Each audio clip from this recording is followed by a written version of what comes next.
I don't know why it's taken me so long to finally do this, but I'm here because I'm sure you've noticed I've upped my religious content on my social media, and you've been wondering, okay, so what happened? Well, I'm here to share my running testimony. For those of you who don't know me, I'm Natalie, and I like to run. But back in 2016, I committed myself to a goal of running a half marathon in all 50 states. Life has a sense of humor, and I got stationed in Turkey for a year, and then I've been in Japan since 2018, which makes my goal a little bit challenging, but not impossible. And for the most part, things were going smoothly, except until the end of last year. But I want to tell you guys, miracles happen every day, and I know people say that, but do they actually believe it? And I'll tell you what happened to me and let you decide whether you think it's a miracle or not. Even though I know it is, right? So it was late November and early December-ish. And I was training for a race because I had a race in January of this year, 2023, in Arizona. And honestly, I wasn't training properly. I was skipping run days. I wasn't eating well. I wasn't stretching. Basically, I was a recipe for disaster. And God has a funny way of slowing us down. So during an evening run with my husband, I took a wrong step and I sprained my right ankle. This usually isn't a big deal. I'm like, oh, I'll just run it out and it'll be okay. Well, using this logic, I went on my long run on Sunday. I did 8 miles. It was the most beautiful day. The weather was gorgeous. Birds were flying. It was amazing. And I was in so much pain. It was horrible. What should have been an amazing day, an amazing run, was so painful. And I realized this isn't an ordinary sprain. This is like a legit injury. So I decided to take a couple weeks off and let my foot recover. A bad habit of runners is we don't take time to allow our injuries to recover. Well, when I realized a few weeks have passed by and I wasn't getting better, I finally canceled my race for Arizona and decided to schedule an appointment with the doctor. I waited this long just in case to see the doctor. Well, I saw the doctor. I told him what I've been doing, icing, resting, compression, everything. I told him everything that I've done, and that I still had the intentions of running a race in the end of February. And even though I know I knew exactly what he was going to tell me. So I wasn't surprised when he was like, well, you need to go see a physical therapist. He said what he needed to say, like, oh, you do know if you're going to run an injured foot, you have the potential of making your injury last longer or injuring it further. And he told me everything that a doctor is supposed to tell me. They scheduled an x-ray, nothing identified because it wasn't a bone issue. Well, it took a few weeks for me to finally see the physical therapist, and he identified the issue. He said that it wasn't a tendon like my doctor had said, but he said it was more of it was a ligament, and he actually showed me on this really cool app which ligament it was, and I'm like, wow, how can something so small cause so much pain, where when I was going to church, I couldn't even wear heels for very long. I would end up changing into sneakers because my foot was in so much pain. Well, they showed me some stretches I needed to do. He told me to start running, slowly and surely, and he did some electric therapy on my foot. But this is I'm literally 2 weeks away from the race, and I'm honestly nowhere close to being ready for it. But I will continue to press forward because there's a reason why this is happening, and I don't know what that reason is. So after almost 3 months, basically, of no running, this has me doubting my running future, honestly. Did God not want me to run anymore? Was running potentially a bad thing for me? Maybe running was making me prideful, and maybe by taking running away from me, it would make me less prideful. Was it possible that the posts I was making on Instagram were actually hurting people instead of encouraging people? Basically, I had all these doubts flying through my mind, and you don't understand. I cried almost every single day. And I prayed. I don't think I spent as much time on my knees than during this time, because I was in so much pain, and I just wanted to be better. I was like, why am I going through this? And because of this, I was kind of in my attempts of begging. I just turned everything to Christ. I downloaded Christian running podcasts. I listened to Christian music. I would pray for I would just pray nonstop. Anything you can think of. I bought a Christian running devotional, and I changed my Instagram account name to DQ Runs for Jesus, and which is funny because there was a potential that I might not ever run again. But I was just, anything I could do, I was just putting it all to God, to Jesus, right? I'm like, just take it. It's all you. Well, we make it to the end of February, and we're going to the Rock and Roll Las Vegas race. And when we land, I'm coming to the conclusion or realization that we are literally in Sin City. And I tell my husband, oh boy, we need to make sure we celebrate Sabbath. We need to pray for deliverance and continue to move forward, because, people are going to be watching us, and we need to make sure we're setting the right example. Because just because you're on vacation, just because you're in Sin City, doesn't mean you have to partake or participate in these things. And honestly, some of those shiny lights, I'm not a gambler, but they'll have you wanting to just like blink, blink, blink, blink, Well, I'm usually a very organized person, and I noticed that I had the wrong registration paperwork. And what had happened was, I got the notification from the Rock and Roll, like an email saying, hey, you can start looking up your racing bib number. And when I did that, I couldn't find it in the app or online. So that's what made me look at my registration and realize I never officially registered for the race. And I was so upset, because I was like, oh no, because it's almost like a two-step process. Like, you submit it and then you confirm it. So I never confirmed it. Well, I'm like, why did God let us come here if he didn't want me to run this race? I'm like, okay, just take it one step at a time. Maybe he just wanted me to spend time with his family, because it's my first time meeting Andy's family. Or maybe, who knows, right? Everything happens for a reason. Maybe he just wanted us to have a nice vacation. So I sent an email to the people who help you. and they sent me an email back surprisingly quick saying, hey, no worries, just go to the expo and hit up one of the booths. So when I get to the Health and Fitness Expo the next day, I tell them what's happening. I jump to another booth, bada bing, bada boom. It was really easy. They gave me a racing bib, but unlike before where it said Dancing Queen, it didn't have a name, which made me feel like, first off, I am running this race. It's happening. But then secondly, that this was going to be different. This was not going to be as like any other races I've done before. Well, to add insult to injury, kind of literally, I started my Princess Moon cycle, as I like to call it. And I'm in dread, because I don't know about the rest of you guys, but when I start that, it is like I am dead to the world. I have no energy. So I'm thinking, how am I even going to run this race when I have literally, I'll be fatigued.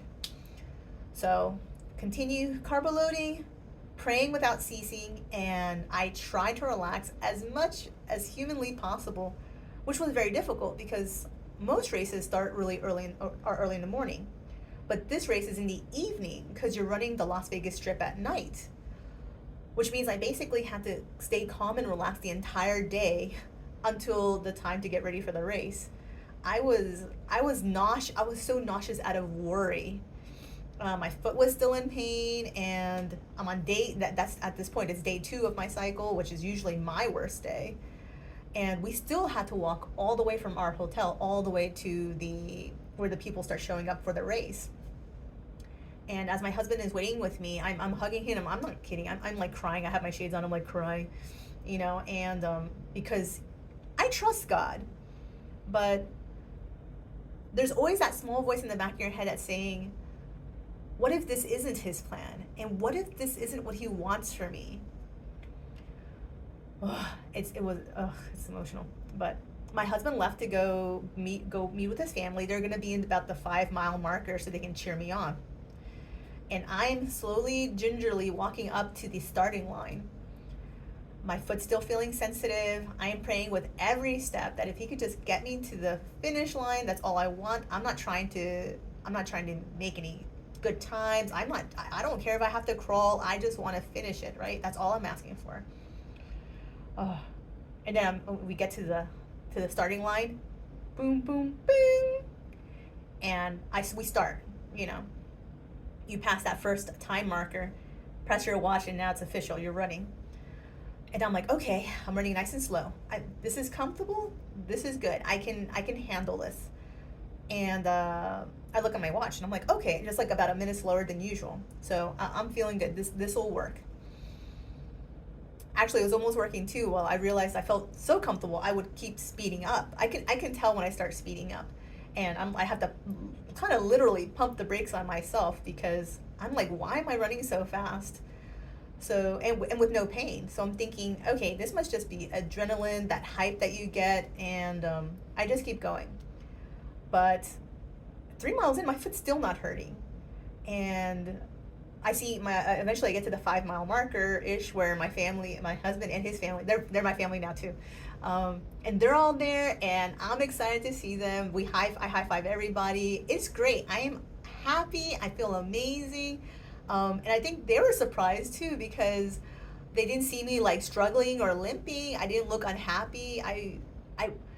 Though I wasn't running fast, I think I was definitely running faster than anybody else would have anticipated. But honestly, the whole time I just focused on Jesus. I always, I imagined I was like Simon Peter when Simon Peter came out of the boat to walk towards Jesus. And everybody always focuses on that because so the minute he started to doubt and the minute he looked away from Jesus was when he started to sink. And I knew that this was very important. I needed to just completely focus on Jesus. Which another funny thing I wanted to mention was I had like religious podcasts downloaded onto my watch so I can listen to it on my Bluetooth. But for some reason it wouldn't work. So I'm like, now I have to hear all this worldly secular music and drown it all out and just focus on Jesus. So I'm not kidding. I am praying the entire time. And as I'm visualizing that Jesus would be in front of me, I think to myself, if Jesus was actually in front of me, I would sprint so fast because I just want to be with my Savior, because he's making all of this possible. He brought me from injury, no training, painful foot, cycle, all this drama and trauma, and now I'm here running the Las Vegas Strip at night, a half marathon, and it's amazing. So, and even still, when I make it to the 9 mile marker, I'm still feeling fantastic. I do end up slowing down a little bit. You don't have like amazing powers, but my foot was still feeling great. And I had even packed medicine just in case I was feeling in pain but I didn't have to take any of it, which was amazing. Thank you God. Well, when the race was finally over, I cried tears of thankfulness. As you can tell, I'm a teary type of person. And as I realized God made this all possible, allowed me to finish this race in only about like 10 minutes slower than the last race I did. So this is fantastic. This is more than I could have asked for. And then I realized, oh no, tomorrow I'm totally going to feel this. Tomorrow I'm going to pay for what I've done today. But never mind. Right now, eat some food, find my husband, and get a good night's rest, and then we'll deal with tomorrow when tomorrow gets here. And then the next day gets here. And my foot pain is completely gone. Like, I'm not kidding. Like, the right foot that I injured, as if nothing happened. The rest of my body's a little sore, like my left knee's a little sore, because my body's sore because I haven't been training. But the right foot that was injured healed completely. And I'm like, I just asked God to help me finish this race. I wasn't asking for a literal miracle, right? Because just as the doctor said, if you run an injured foot, you have the chance of injuring it further and or, extending the amount of recovery time. So I thought about it. I really thought about when I did this race. and I wasn't in pain, nothing, I had to come to the conclusion that it was the moment, because remember, up to the moment I'm walking, I'm still hurting. But it wasn't until that I took that first step in faith in the race, after that starting line, that the pain all disappeared. Because I had to trust in God to get me through the race. And He gave me the strength to do it. And He restored my foot. I didn't inherit any superhuman strength. I wasn't buff out of nowhere. I wasn't the Flash. It just made me realize that miracles happen every day, and probably miracles happen to all of us every day, and we don't notice them because we expect something to feel different. But we just need to actually pay attention to it, because miracles are probably happening to us all the time, and we're just taking them all for granted. And just because you don't feel something doesn't mean that something's not happening. I probably repeated that a little bit, but I honestly believe that we let our feelings deceive us all the time. It's just I feel like my story kind of reminds me of Gideon. And if you don't know Gideon, actually look that story up in the Bible. It's a fun story. But it's like as if I had to be injured. I had to miss out on my training. I had to have all these obstacles I had to deal with, because at the end of the day, it wasn't about my doing. It wasn't me. It was God. And I had to trust Him 200 billion% to have faith in Him that He would get me through it. Ephesians chapter 2 verses 8 through 9 says, "For by grace you have been saved through faith. And this is not your doing, it is the gift of God, not a result of works, so that no one may boast." And that's what we do a lot of times. When we finish doing something, we're like, yeah, I did it. I accomplished that. Me. No, this was definitely not me. This was God. So after that, I had every single time I did a running post, I would post it in my Instagram with Bible verses. I'm still trying to use running as my ministry. After some time, I did delete my Instagram because, well, I'm also trying to slow down on social media. I took a break from running to refresh myself. And actually right now, I'm back to training for my next half marathon, which is what inspired me to finally do this running testimony. And same thing, every time I run, I'm thankful to God for something. I'm praying for every person I run past, or cyclists. And I'm very fortunate to have listening to really good religious podcast with John Bradshaw. It is written, my recommendation out there.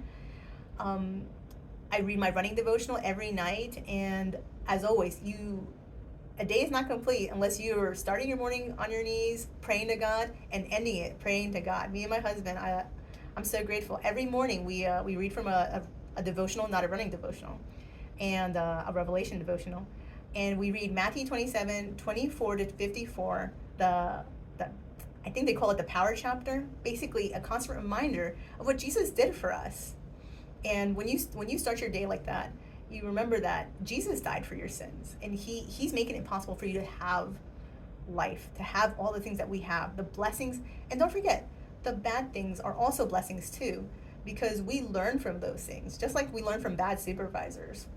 I say that because I thought about one of my bad supervisors earlier on my run this morning, and I forgive her. I forgive her for not knowing how to properly explain things, and for her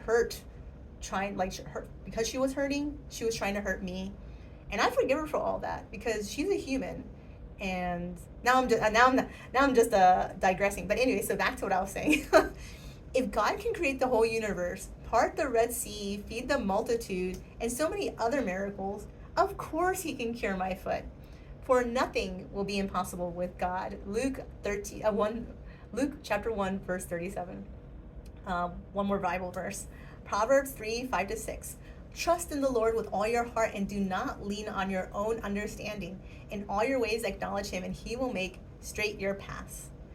I'm so thankful to have this opportunity. God makes miracles happen every day. We just need to trust Him to take care of us and take those steps of faith. Thank you for listening to me. It's been a pleasure. Have a blessed day. Bye.